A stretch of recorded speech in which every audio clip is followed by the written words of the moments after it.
Another day, another starting announcement for Ohio State. That's right, Bill Landis.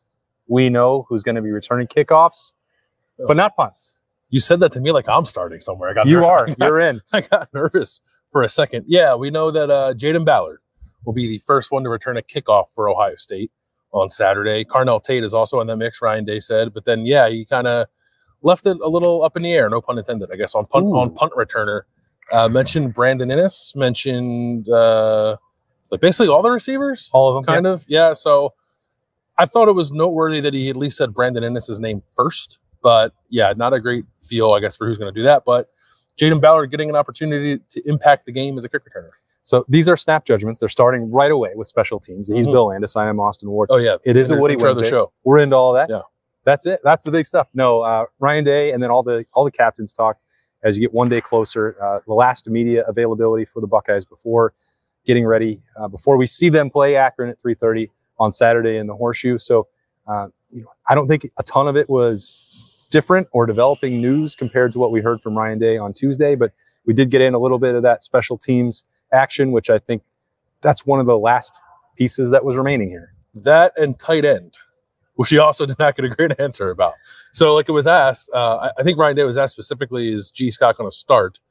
And his answer was sort of like, they're all going to play. So I don't know what to make of that. Yeah, I think if he had been asked if Will Kazmarek was going to start, I think he would probably have said yes, based on the way that Ryan Day talked about the tight ends a week ago. So that may have just been the nature of the question. I don't know. That's speculation and tea leaf reading on my end, because we don't really know. But also we do think that G. Scott is going to play, Johnny Thurman is going to play, Bennett Christian's going to play, Pat Kerr is going to play, and Will Kazmarek are going to play. So I think that all of them are going to be involved in this. And if it winds up being a position that is like some of what's going on at guard, or really just guard, but and they rotate and rely on the depth and continue to carry that through the first 3 games or so, that wouldn't surprise me. I think that you can get more information that way, and it's probably not going to make a tremendous amount of difference. Definitely not against Akron. Yeah, I'm viewing right guard a little differently. Like I don't know that Tegra Shabola is going out there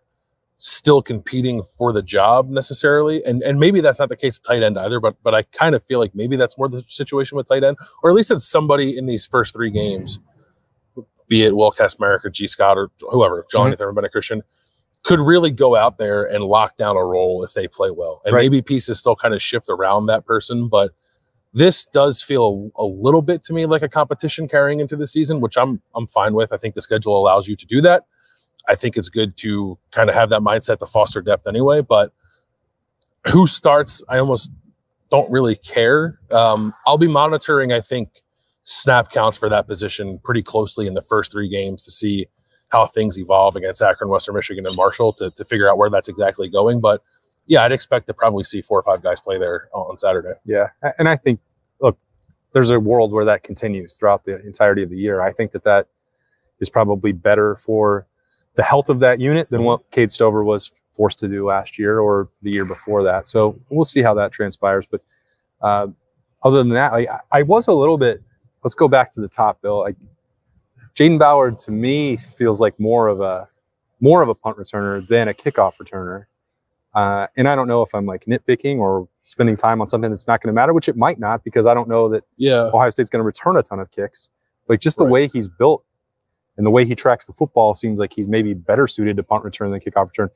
I'm not suggesting in any way, shape, or form that Jaden Ballard is not deserving of a spot on special teams, because we did watch him like pretty much right where I'm standing right now, field a punt and then jump over a rolling medicine ball like Indiana Jones. Like I forgot about that. Pretty cool. I think finding a way to use Jaden Ballard's skill set is important. I just like when I think of kickoff return, like earlier in the month, I feel like they were talking about Travion Henderson and like a stronger, sturdier built guy than maybe Jaden Ballard, not like a 6'4", even though he is really, really fast in a straight line. Yeah. Like some of the hits that you have to take in that spot don't feel like the natural spot for me. I think I'd agree with that. I always think about Paris Campbell. I think about 2 things when I think about kick returner. I think about Paris Campbell and a conversation I had with Urban Meyer in 2019, which I've probably said this a million times already, but I asked Urban about not returning kicks for touchdowns. Like, what's up? Ohio State has too many good players for that to be a thing. And he agreed, but he also said, like, to be a successful kickoff returner, you have to be strong. And actually, Emeka Egbuka was talking about that tonight as well, because he used to do it, and he was pretty good as a freshman. Like, being able to run through tackles is incredibly important. And unless you're so shifty that you're just going to run away from everybody. Yeah. But I don't consider Jaden Ballard shifty necessarily. He's super fast. Like, straight line speed, I don't know, maybe the fastest guy on the team. One of them at least. So I get why you'd want to have him back there if you think, well, he's just going to catch it and take off, and it doesn't matter if they try to arm tackle him because they're not going to catch up to him anyway. But I would have assumed someone with a little more power to their game might do it. Even Carnell Tate, I think, probably has a little more power to him than Jaden Ballard does. But I'm excited to see it, because if they elect to actually return one with Jaden Ballard and he gets like even a little bit of an opening to get up to that top speed, like, I think it's going to be pretty fun to watch. So it's a fairly dynamic guy, I think, doing it. So I understand that. I don't have much of a problem with it. Maybe I just have to like get used to the idea that, because in my mind it's like, well, if you block it up perfectly, then yes, Jaden Ballard is going to run away from everybody. Yeah. But we've spent years with Ohio State being inept in most phases of special teams. And it's like, well, it's a nice way to put it. They're never going to block it up perfectly. So how's that ever going to happen? You better be able to break a tackle. But maybe under this new alignment and new approach and new coaching assignments, maybe they will block them up perfectly. And we will see an end to that streak that goes back to 2010. It's not normally a thing I would be excited about for a season opener, but I will be keyed on the special teams operation with Ryan Day more involved in that this week. And I have no idea how good Akron special teams are. Wasn't part of my scout. I apologize. Come on, man. But you know what like a locked in Ohio State special teams unit looks like, regardless of who the opponent is, right? So I'm curious about all of that: kick coverage, punt coverage, returns, field goals, all that stuff. But yeah, maybe they just feel really good about their ability to actually block it up well, and then it just makes sense to put your fastest guy back there. Sound logic, I guess.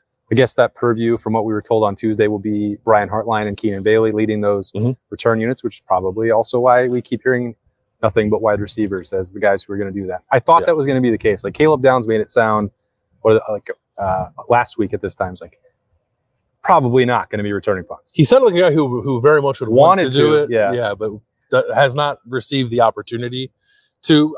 They could have thrown him back there maybe. I don't know if it's like a committee approach to that, which is the word that Ryan Day used for punt returner. I wouldn't be terribly surprised if we see Caleb Downs get at least like one turn at it on Saturday. Well, that's all Berm is asking for one of his bold predictions to come through for this season. Ohio State's 4 captains were all available. Cody Simon again, Jack Sawyer, Travion Henderson, Emeka Egbuka. I think anytime those 4 all speak, the most entertaining is always going to be Jack Sawyer. Yeah. Bring your earmuffs.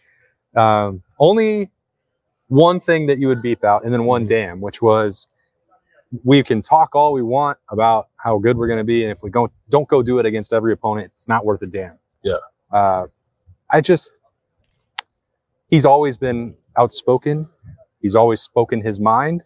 It's great. I love that about him. But even still, you're talking about now a grown-ass dude talking about it, and he's been through things that a process that he never would have envisioned. So when he talks about that, you can just tell how much he means it and how passionate he is for this year. Now, again, he still has to go out there and start doing it again on Saturday. Just because he talks it doesn't mean that anything is promised to him or Ohio State. But like, if you start from that place, usually you got a head start. I'm getting maybe I'm getting pretty optimistic about this offensive line or defensive line, excuse me, like cutting it loose this year a little bit. And maybe Jack's just got me fired up. I don't know what it is. He probably has that effect on a lot of his teammates. But like the stuff that the defensive line as a whole was kind of saying last week about like the violence that we talked about on those snap judgments, and then Jack saying tonight that, you know, you're going to feel us pretty early on Saturday. Like, I get, like, it's Akron. They should be confident. And how much can you actually take from that if they do show up in a major way?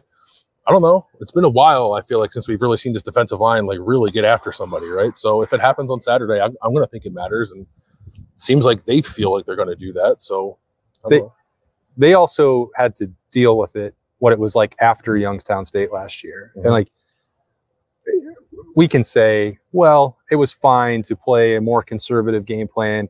They were not trying to, you know, really force the issue on the edge. Like, okay, they won the game, but what did we talk about afterwards? They didn't win any one-on-one matchups. They were getting them. It was like you shouldn't have to blitz against Youngstown State to get pressure. Like all those things that we talked about in September of last year, I think Jack Sawyer has certainly internalized them. JT Tuimolo out, Tyleik Williams, they all know. Like they don't enjoy seeing that either. Jack Sawyer was talking about like watching their film and then the way they turned it up in the second half of last year. Like they know what the expectation is. And Jack Sawyer said it in a way that, like he coined it. He's like, you guys are going to see what you all want to see.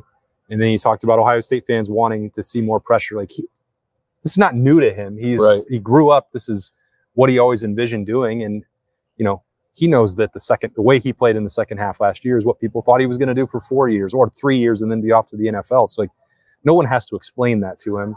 And we made this point a lot, even going back to Indianapolis or before, about his captaincy and his role as a leader on this team. Like it's not making excuses for it. Right. They didn't get that pressure against Youngstown State last year. If they don't get that against Akron, he knows that that's probably what we're going to talk about on Monday. It definitely is. Yeah. I don't think I'm not envisioning it being an issue. I don't think it's going to be an issue. I don't think it's going to be because they're so hyper focused on it. And he talked about he and JT Tuimolo, and I would imagine the entire defensive line group because they're so veteran. Like you can always get better. I understand that, but they're really kind of hyper focused on like finer details. I think of playing defensive line now that they are seniors and I guess about to graduate with a degree in defensive line play from Ohio State. Like those are the kind of things you focus on. So I think those are the things though that can suddenly take you from like, yeah, you're pretty good to like, oh man, you're really good. Like, and it's not, I don't think it's a whole lot of ground to cover, but to find the areas to actually cover that ground, I think can be difficult at times, but it feels like the defensive line, especially, and there are other spots on the team where I've gotten similar vibes, but the defensive line, especially, I think is kind of really engaged with that idea. And I think I mentioned this last week when we talked to Larry Johnson about him saying we're going to like allow these guys to, I think he said like have a little more fun out there. So I don't know what that means. I think it's maybe some of the stuff that Jim Knowles has mentioned with like trying to manufacture more pressures without taking your 4 defensive linemen off the field. So maybe they're playing more games. Maybe they're allowing guys to freestyle a little bit. I don't really care how they get it done as long as it gets done, but I think we're probably going to feel that defensive line the most we've felt the defensive line here since 2019, even though it's not quite that good. Sure. Did you take anything away from any of the other 3 captains? Just that, like Emeka Egbuka is like a very serious, impressive person, which like I knew, but his perspective on things is always valuable to hear. And he has not said this because I don't think he's the type of person who would say like, I'm ready to remind you guys like who I am kind of deal, but I kind of feel it from him that he's ready to remind all of us who he is and who he has been. So I just picked up on more of that tonight. I'm excited to see how they use him in this offense. He's been kind of coy about how they're going to use him in this offense, which makes me think they're going to do a lot of cool stuff with him. They are. Spoiler. Yeah. So that's going to be pretty fun, I think. Cody Simon is like, as Berm has mentioned, he's the president of the United States and carries himself as such. So just 4 really impressive guys. Like it's easy to see why they were all 4, even Travion Henderson, who has not always been sort of terribly outspoken with us, but I think over the last 2 years has definitely got more comfortable in that regard. All those guys were very impressive and very captain-y tonight. Yeah. Even like you can tell, I think back to the visit right before COVID started to see Travion Henderson with Berm when Travion was being recruited and shortly before he committed. It was like, he's always been really great to talk to. Great kid, good sense of humor, sharp, has an eye on the future. But like the way that his comfort maybe in front of 40 people, which some people never get comfortable with, and I am totally okay with that. This Ohio State media beat is too large. And I think that it would be, he wasn't always like in his element there. Intimidated is not the right word. It's whatever it is, just uncomfortable. He was holding court over there tonight in a way that I couldn't have envisioned when he was a true freshman and doing that for the first time. Like even when people are like trying to get him to talk about how many carries and what's the game plan, like who are you going to split with Quinshon Judkins? And he's like, hey, I don't know. Like we're going to get out there. No, they didn't give us a game plan yet. We're going to go out there and see how the game goes. Like he didn't get annoyed by it, didn't get agitated by it. That's the mark of a veteran too, because like, again, people like me can be pretty annoying. I didn't ask him that question, but you know better than to ask him that question. But like I get it, and you can tell the people who are used to that and can handle it in the way that they can diffuse it and move on to the next thing. And Travion did that very well. Like Jack Sawyer always does that very well. Cody Simon, Emeka Ibuka, like that's why those 4 are captains. Yeah, and like Travion did not say a whole lot about the dynamic with Quinshon, at least like from a pure football standpoint, like schematic and workload standpoint. But you can tell he's pretty excited about it, right? And I would be too. And like I would just like not fixate on who's going to get the first snap and who's going to get more carries this week. Like I think who gets more carries will maybe change week to week kind of thing. It's like they're both good. They're both going to play. It's not going to matter against Akron, right? And it probably won't matter against Akron. You know, like James Peoples might have the most carries against Akron. I think James Peoples, well, bold predictions. They're Friday. Right? I'm sorry. I didn't mean to step on one there. My bad. But I do think James Peoples is going to have the most carries in this game for Ohio State. But that's Friday's the Podcast Daily. Thursday's Podcast Daily. 3 guys that Berm and I are wanting to see a big role for them. Not starters, just guys that we're really curious about. That's on Thursday morning's Podcast Daily. There's going to be Kings of the North again at noon. They might pick Austin Cerebell. We're not going to give spoilers on the show. Okay. Right. May or may not have talked about Austin Cerebell. Okay. Can't confirm it at this point, but you'll find out on Thursday. This, though, Snap Judgments on a Woody Wednesday. We appreciate you coming in to hear about special teams and everything else that Bill and I could glean from the captains and Ryan Day. We're almost there, folks. Saturday, 3:30, Ohio State and Akron. He's Bill Landis. I am Austin Ward. Thanks for joining us. We'll talk to you later.